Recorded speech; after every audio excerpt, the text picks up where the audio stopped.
Hello बच्चों, कैसे हो? बढ़िया। तो देखो बेटे, आज हमें क्या पढ़ाई करनी है। आज से हम इनऑर्गेनिक केमिस्ट्री शुरू करने जा रहे हैं। दूसरे सर आपको ऑर्गेनिक केमिस्ट्री पढ़ा रहे हैं, मैं आज से आपको इनऑर्गेनिक केमिस्ट्री पढ़ाऊंगा।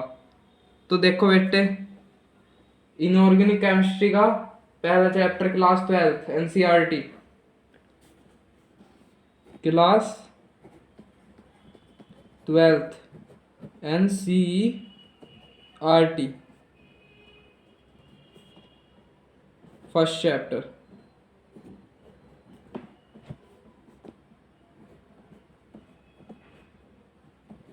चैप्टर 1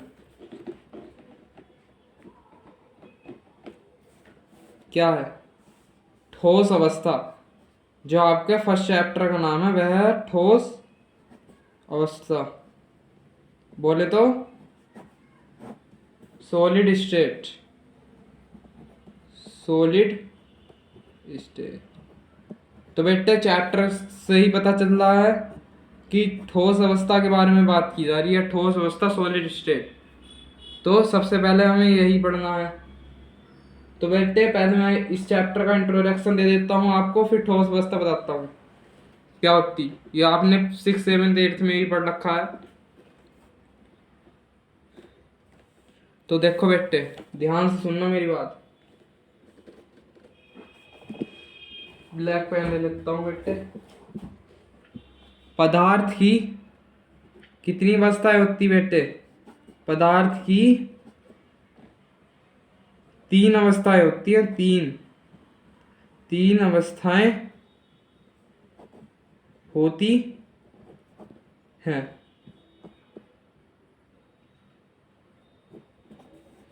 पहली कौन सी है? ठोस।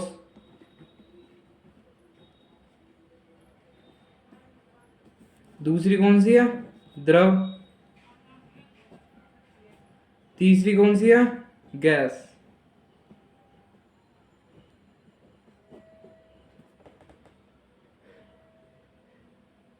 इनमें जो मुख्य अंतर होता है ना, वह किसके आधार पर होता? जो कणों के बीच अंतर होगा ना, जो कणों के बीच अंतर होगा उसके आधार पर होता है। इनके बीच अंतर जो होता है हमारा, कणों के बीच के कणों के बीच के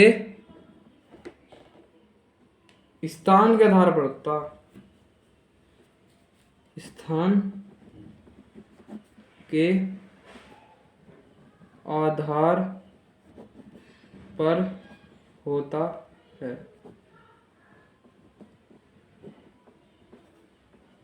जो ठोस अवस्था रहती, ठोस अवस्था जो रहती है,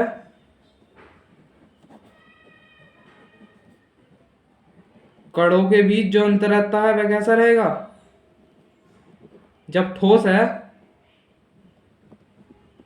जब वह ठोस है, जब हम किसी चीज को मार रहे हैं, पीट रहे हैं, ऐसा ऐसा, वह ठोस है। जैसे इमेज है, वैसे रहूं तो कोई फर्क पड़ रहा है नहीं। तो इनके जो कण होंगे वह बहुत ही नजदीक होंगे, नजदीक होंगे बहुत। कणों के बीच अंतर बहुत कम होता है, कम होता है। समझ में आ रही है ना बात? अब हम गैस द्रव की बात कर लेते हैं। तो जो द्रव होते हैं, द्रव में ठोस से थोड़ा अधिक अंतर होता है। जो हमारे द्रव होते हैं,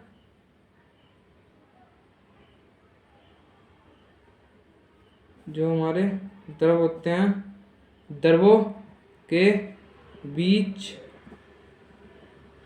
अंतर, कणों का अंतर लिख लेना आप। कणों का अंतर, द्रवों के कणों के बीच अंतर कम होता है। कम होता है, ऐसे लिख लेना। इसमें बहुत कम, इसमें कम। तथा जो गैस रहती हैं, गैसों के कणों के बीच अंतर बहुत कम होता है। जो हमारी गैस रहती हैं उसमें जो अंतर है वह बहुत कम होता है। तो पहली चीज क्या पढ़नी है हमें? ठोस। पहली चीज पढ़नी है, आपका स्क्रीनशॉट ले लीजिएगा से या नोट करते चलिएगा मेरे साथ। पहली चीज हमें क्या पढ़नी है? ठोस। ठोस किसे कहते? तो पढ़ते हैं हम, आइए। पहला है हमारा ठोस। पहला लिख लेते हैं, ठोस अवस्था किसे कहते हैं? पता होगा आप सभी को। ठोस अवस्था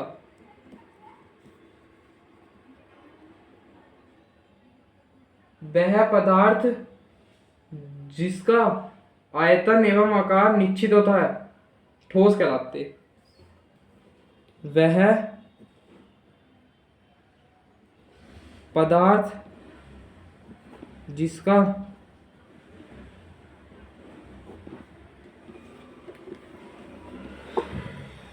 आकार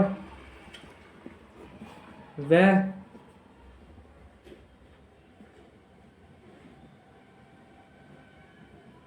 आयतन दोनों निश्चित होते हैं। समझ में आ रही ना? वह पदार्थ जिसका आकार व आयतन दोनों निश्चित होते हैं, ठोस कहलाते। ठोस कहलाते, यानी कि उनका आकार भी निश्चित होता है और आयतन भी निश्चित होता है। उनका आयतन बदला नहीं जा सकता। कहने का मतलब ये है, आकार व आयतन। तो उदाहरण देख लेते हैं, जैसे ईंट। ईंट हमारी ठोस में आती है। ईंट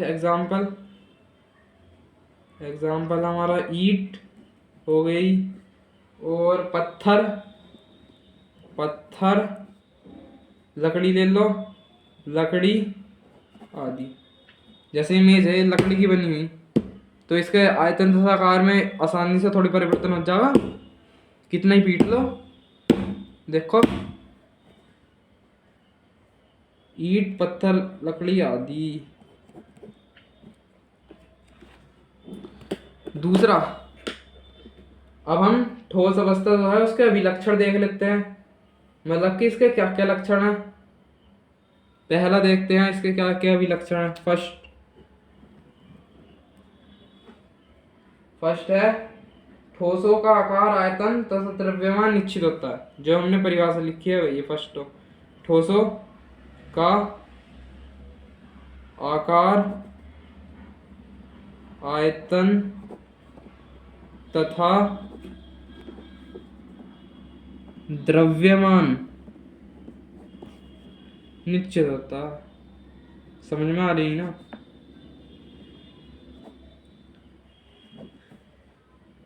दूसरा पॉइंट है हमारा, नोट करते चलिएगा आप अपनी कॉपी में। ठोसों का जो घनत्व है, ठोसों का जो घनत्व है अधिक होता है।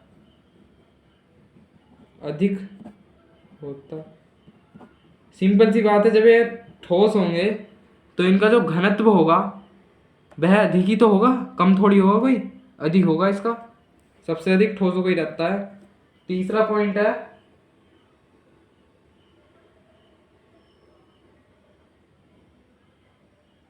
द्रवों तथा गैसों की तुलना में ठोसों की जो तरलता है वह लगभग नगण्य होती है। द्रवों तथा गैसों की तुलना में ठोसों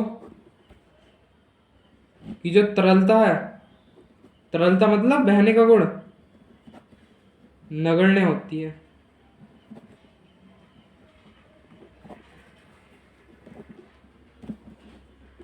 भाई जब ठोस है तो कैसे बह जाएगा वे? नगण्य होती है। फोर्थ है आपका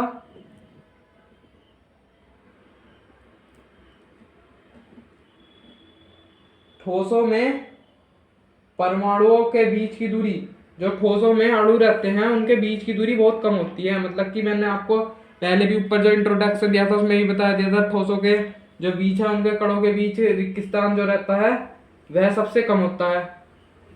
लिख लेते हैं चौथा पॉइंट, ठोसों के कणों के बीच में गैप, रिक्त स्थान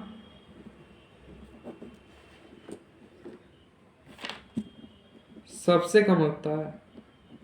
किसकी तुलना में? द्रव तथा गैसों की तुलना में होता है। समझ में आ रही ना? आप इसका स्क्रीनशॉट ले लीजिएगा। ये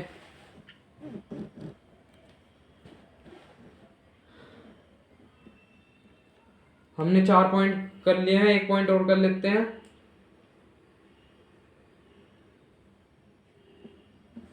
लिखते हैं, स्क्रीनशॉट ले लिया होगा, अगले पेपर पे लिखते हैं।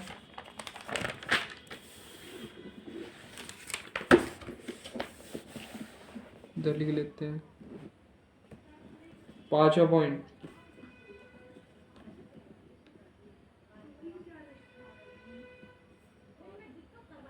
जो ठोसों में जो एक दूसरे से कण जुड़े रहते हैं, ठोसों में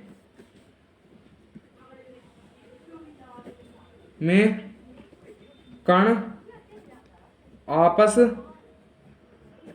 में, बेटे पॉइंट सबसे इम्पोर्टेंट है, अगर आप इसे पेपर में लिख का होगे ना तो एग्जामिनर पर अलग ही प्रभाव पड़ता है। समझ में आ रही ना? ठोसों में कण आपस में कौन से बल से जुड़े रहते हैं? बताओ। ठोसों में जो कण हैं वह आपस में कौन से बल से जुड़े रहते हैं? परबल, आकर्षण बल से। जब उनके बीच आकर्षण प्रबल होगा जब तो वे एक दूसरे से जुड़े रहेंगे। ठोसों में कण आपस में प्रबल आकर्षण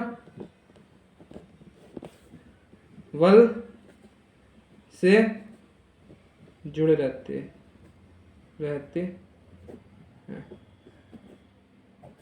तो बेटे यहाँ ठोस पदार्थ की परिभाषा तथा ठोस पदार्थ के जो थे अभी लक्षण वे खत्म हो गए। अब देखते हैं आगे क्या हुआ एनसीईआरटी में। ठोस अवस्था के सभी लक्षण हमारे कंप्लीट हो गए। अक्रिस्टलीय व क्रिस्टलीय ठोस, ये आपने पिछली क्लासों में नहीं पढ़े होंगे, ये नए आए हैं क्लास 12th में। क्रिस्टलीय तथा अक्रिस्टलीय ठोस, जो ठोसों का वर्गीकरण किया गया ना, जो ठोसों का वर्गीकरण किया गया वह 2 भागों में किया गया। जो ठोसों को बांटा गया है वह 2 भागों में बांटा गया है। ठोसों का वर्गीकरण लिख लेते हैं, हेडिंग डाल लेते हैं, मोस्ट एमिटे ठोसों का वर्गीकरण।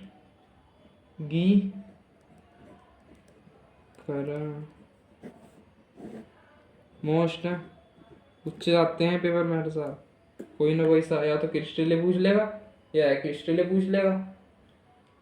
तो पहला है हमारा क्रिस्टलीय ठोस।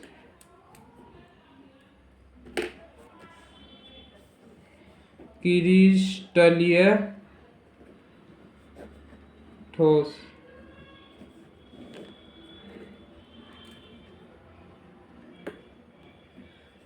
क्रिस्टलीय ठोस की परिभाषा क्या है बेटे? क्रिस्टल, क्रिस्टलीय, क्रिस्टलीय वो है क्रिस्टलीय, उसमें मतलब कि उसमें बिगड़े हुए होंगे और इसमें नियमित होंगे। क्रिस्टलीय सही पता चल रहा है हमें, क्रिस्टलीय। तो इसकी परिभाषा है वे ठोस जिनमें जो अवयवी कण लगते हैं, अवयवी कण, वे ठोस जिसमें अवयवी कण नियमित क्रम में व्यवस्थित रहते हैं। नियमित क्रम में व्यवस्थित रहते हैं तथा बार बार पुनरावृत्ति करके एक निश्चित पैटर्न बनाते हैं। नियमित क्रम में व्यवस्थित रहेंगे तो जब उनकी बार बार पुनरावृत्ति होगी तथा बार बार पुनरावृत्ति पुनरावृत्ति पुनरावृत्ति करके एक निश्चित पैटर्न बनाते हैं। निश्चित पैटर्न बनाते हैं। क्रिस्टलीय ठोस कहलाते हैं। क्रिस्टलीय ठोस कहलाते हैं। अभी एग्जाम्पल देखना इसका आप, वहां से आपको सब कुछ समझ में आ जाएगा। जो इनकी व्यवस्था होती है ना, इन ठोसों में दीर्घपरासी व्यवस्था होती है। इन ठोसों में दीर्घ परासी व्यवस्था होती है। तो अब आप देखिएगा इसका एग्जाम्पल, जैसे नमक हुआ, हीरा हुआ, गंधक। एग्जाम्पल नमक, हीरा, गंधक आदि।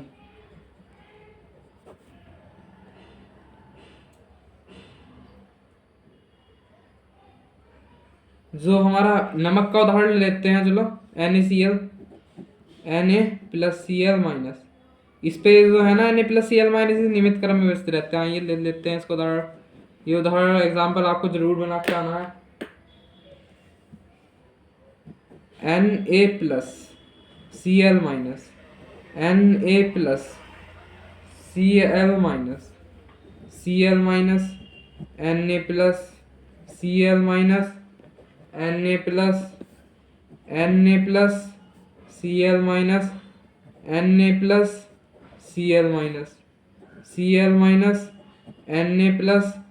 Na+Cl-, Na+Cl-, तो बेटे है नहीं नियमित क्रम में व्यवस्थित।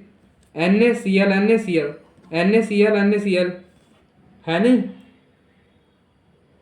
नियमित क्रम में व्यवस्थित है नहीं।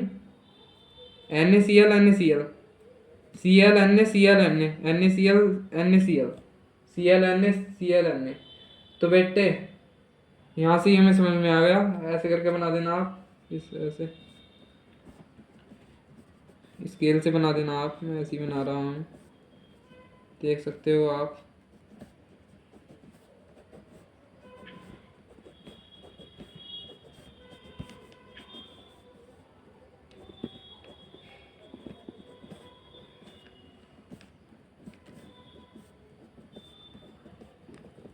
ये आ गया क्रिस्टलीय ठोस समझ में। वे ठोस जिनमें अवयवी कण नियमित क्रम में व्यवस्थित होते हैं। देखो नियमित क्रम में व्यवस्थित है अवयवी कण, यही तो है हमारे अवयवी कण। ये नियमित क्रम में व्यवस्थित है तथा बार बार पुनरावृत्ति करके, बार बार पुनरावृत्ति हो रही है, एक निश्चित पैटर्न बना रहे हैं। एक निश्चित पैटर्न बनाते हैं, क्रिस्टलीय ठोस कहलाते हैं। इन ठोसों में दीर्घपरासी व्यवस्था होती है। जैसे नमक, हीरा, नमक का उदाहरण ले लिया हमने। आप पेपर में नमक का उदाहरण ले लेना NaCl का। ऐसे ही करके आओगे तो एक भी नंबर नहीं कटेगा आपका। तो अगला पढ़ते हैं हम दूसरा, अक्रिस्टलीय। दूसरा पढ़ लेते हैं हम अक्रिस्टलीय।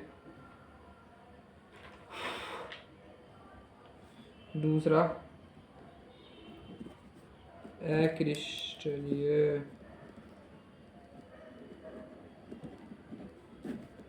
ठोस क्या है इसकी वजह? वे ठोस जिनमें अवयवी कण, इसकी उल्टी है।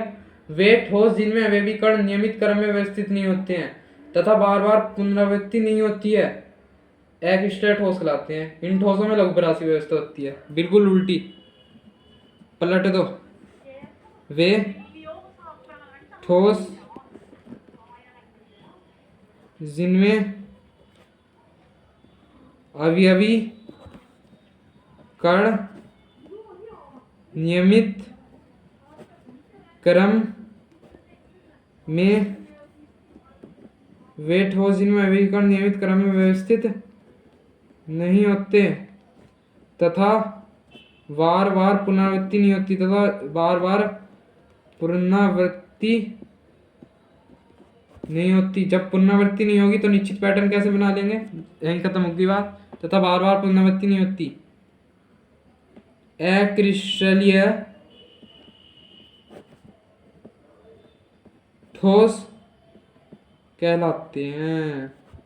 अक्रिस्टलीय ठोस को उदाहरण देख लियो,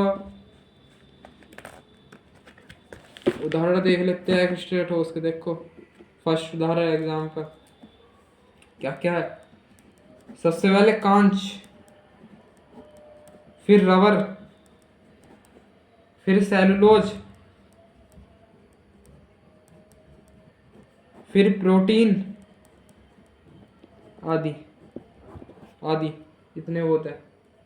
अब देखो बेटे, अगली चीज हमें क्या पढ़नी है। क्रिस्टल ठोस पढ़ लिया हमने, एनसीईआरटी में इतनी दे रखा था। अब अगली है सारणी 1.1 क्रिस्टलीय और अक्रिस्टलीय ठोसों में विभेद। क्रिस्टलीय तथा अक्रिस्टलीय ठोसों में विभेद मतलब कि क्रिस्टलीय तथा अक्रिस्टलीय ठोसों में अंतर पढ़ते हैं हम। चलो क्रिस्टलीय तथा अक्रिस्टलीय ठोस में अंतर पढ़ते हैं। क्या है अंतर, हेडिंग डाल लेते हैं। क्रिस्टलीय तथा अक्रिस्टलीय ठोस में अंतर। इधर लिख लेते हैं, ये देखिएगा क्रिस्टलीय तथा अक्रिस्टलीय ठोस में अंतर है बेटे। देखो इधर डाल लेते हैं हम क्रिस्टलीय ठोस, इधर डाल लेते हैं हम अक्रिस्टलीय ठोस। अक्रिस्टलीय तो बेटे पहला क्या है हमारा, क्या पढ़ा था हमने कि इनमें अभी भी कण की व्यवस्था निश्चित होती है। इसमें अवयवी कणों की व्यवस्था, चार अंतर लिख लेते, ज्यादा नहीं। नियमित तथा निश्चित होती। इसमें अवयवी कणों की व्यवस्था, अवयवी कणों की व्यवस्था अनियमित होती है, अनियमित होती है। समझ में आ रही ना। दूसरा पॉइंट लिख लेते हैं, ये वास्तविक ठोस होते हैं। ये जो क्रिस्टलीय ठोस हैं ये वास्तविक ठोस होते हैं, हमारे वास्तविक ठोस होते हैं, ठोस होते हैं। और जो हमारे अक्रिस्टलीय ठोस हैं ये अतिशीतल द्रव होते हैं या आभासी ठोस होते हैं। ये अतिशीतित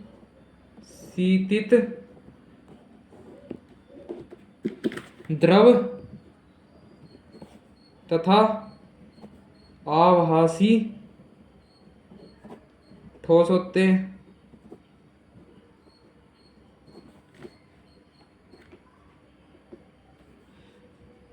थर्ड आपका,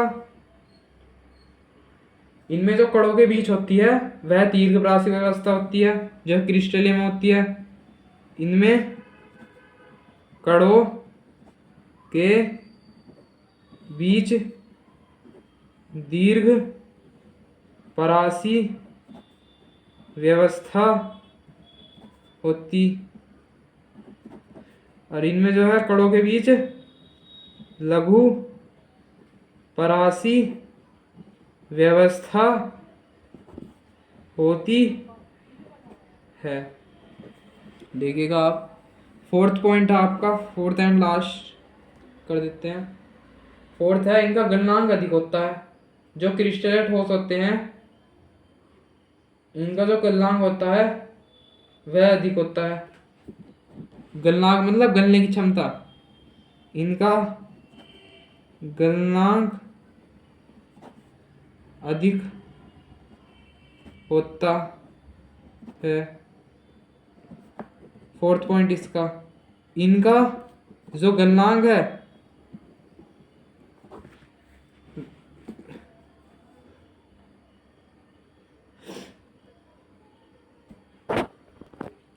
वह निश्चित ताप पर ही पिघलते हैं। ये जो निश्चित ताप होगा इनके लिए, कोई ताप पर ही पिघलते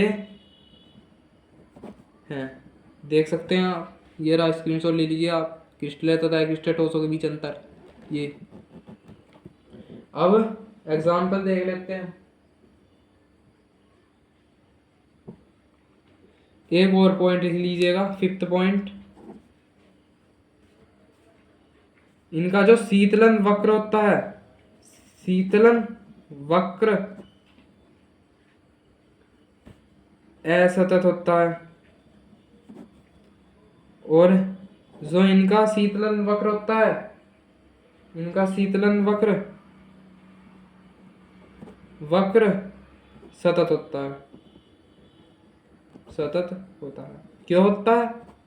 आपके दिमाग में सुन रहा है क्यों होता है? बेटे याद कर लीजिएगा, उसे बताने में टाइम लगेगा थोड़ा, तो इतना ही याद कर सकते हैं आप। शीतलन वक्र ऐसा तत्व होता है, शीतलन वक्र सतत होता है। इनका देख सकते हैं आप, इसका स्क्रीनशॉट ले सकते हैं। तो हो गए क्रिस्टल तथा क्रिस्टल ठोस में भी अंतर हो गया। अब अगला टॉपिक देख लेते हैं क्या कह रहा। अब मतलब कुछ पार्ट नीट प्रश्न है, से सबसे लास्ट में करेंगे हम। इन सब प्रश्नों को करेंगे, सारे प्रश्न है। अगला क्रिस्टल ठोसों का वर्गीकरण। अब कह रहा है क्रिस्टल ठोसों का वर्गीकरण। तो बेटे ये वाला टॉपिक थोड़ा लेंथी है, तो हम इसे कल पढ़ेंगे। तो आज की वीडियो में बस इतना ही। हमने क्या क्या कवर करा, क्रिस्टल तथा अक्रिस्टल ठोसों में अंतर, ये देख सकते हैं। और अक्रिस्टल ठोस, क्रिस्टल ठोस तथा इसकी संरचना, और पदार्थ की 3 अवस्थाएं। ठोस अवस्था कंप्लीट कर ली है हमने। अब हम अगला पढ़ेंगे क्रिस्टल तथा क्रिस्टल ठोसों के प्रकार, मतलब कि इनका वर्गीकरण किन किन उसमें हुआ, कितने प्रकार होते हैं। इसके 4 प्रकार होते हैं, मैं आपको कल बता दूंगा। फिर इसके बाद हम पढ़ेंगे क्रिस्टल जालक और एक कोष्टिका। फिर ये वाला टॉपिक आएगा हमारा। तो आज की वीडियो में बस इतना ही। अगर आपको वीडियो अच्छी लगी हो तो लाइक कीजिए तथा अपने दोस्तों को शेयर कीजिए। धन्यवाद।